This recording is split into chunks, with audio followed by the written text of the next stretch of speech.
ভারত মরিয়া, যে কোনো মূল্যে ঢাকার বুকে বিষদাঁত বসাতে চায় দিল্লি। ওঁত পেতে আছে এক গাদা চোখ, কপালে চিন্তার ভাঁজ। তারা ঠোঁটে কাটছে ঠোঁট, কেবল একটা সুযোগের অপেক্ষা। কায়দা মতো পেলেই বাংলাদেশকে বেকায়দায় ফেলতে ঝাপটে ধরবে তারা। তবে সুযোগ আসে না, উল্টো সব হয়ে যায় ব্যর্থ। আশার সলতের তেল তাদের ফুরায়, কিন্তু আশা পূরণ হয় না। আশা ভালোবাসা হারালে প্রেমিক যেমন ক্রুদ্ধ হয়ে ওঠে, সর্বনাশের খেলায় মাততে চায়, হাসিনাকে হারিয়েও ভারতের তেমন দশা। তারা এখন কেবল বাংলাদেশের ক্ষতি করার ছুতা খুঁজছে। এই যেমন হঠাৎ করেই ট্রান্সশিপমেন্ট সুবিধা বাতিল করা।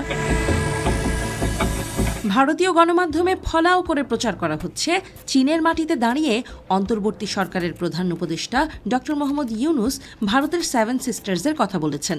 তার পাল্টা ব্যবস্থা হিসেবেই এই ব্যবস্থা নিয়েছে দিল্লি। তারা বলছে, বাংলাদেশের বিরুদ্ধে কার্যত স্ট্রাইক চালালো নরেন্দ্র মোদীর সরকার।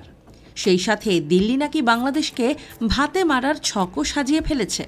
বাংলাদেশকে দেয়া ট্রান্সশিপমেন্ট সুবিধা বাতিল করেছে, তাতেই নাকি বাংলাদেশ না খেয়ে মরবে। অথচ এই সুবিধা দেয়া হয়েছিল মাত্র বছর 5 আগে। তার আগে কি বাংলাদেশ রফতানি করেনি, না খেয়ে রোগা পাতলা হয়ে গিয়েছিল? আসলে বোকার স্বর্গে বাস করছে দিল্লি। নিজের আঙুলে সুই ফুটিয়ে ভাবছে বাংলাদেশের সর্বাঙ্গে ব্যথা। আসলে মোদির দেশ বুঝতে পারছে না, নিজের ব্যথা আঙুল নিয়ে অন্যের সর্বাঙ্গ টিপলে এই অবস্থাই হয়। সম্প্রতি চীন সফরে গিয়ে ডক্টর ইউনুস ভারতের উত্তর পূর্বের 7 রাজ্যকে স্থলবেষ্টিত বলেছিলেন। চীনকে বাংলাদেশে বিনিয়োগের আহ্বানও জানান তিনি। বাংলাদেশে আর্থিক বেজ তৈরির কথা বলেন। এই অঞ্চলে বাংলাদেশের সমুদ্রের যে বড় ভূমিকা রয়েছে তাও তুলে ধরেন।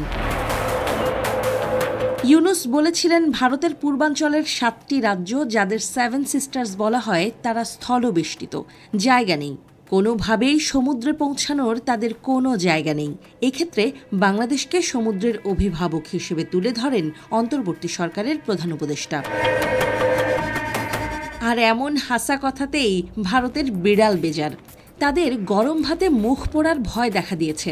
স্বৈরাচারের আমলে পাওয়া বাড়তি সুবিধার মূল্য চোকানোর শঙ্কা জেগেছে দিল্লির মনে। 7 সিস্টার্স নিয়ে তারা বড় অনিশ্চয়তায় পড়েছে। এবার যদি বাংলাদেশ পাল্টা ব্যবস্থা নেয়, তবে ভারতের অর্থনীতির কপালেও শনির দশা নামতে পারে। সহজ রাস্তাটা হয়ে যেতে পারে বড্ড কঠিন। ধর্মীয় উগ্রবাদের পালে হাওয়া দিয়ে ক্ষমতায় টিকে থাকা মোদী সরকার মোটা মাথার খেলায় নিজেরাই বরং বেশি ধরাশায়ী হচ্ছে। একেই বলে সুখে থাকতে ভূতে কিলায়।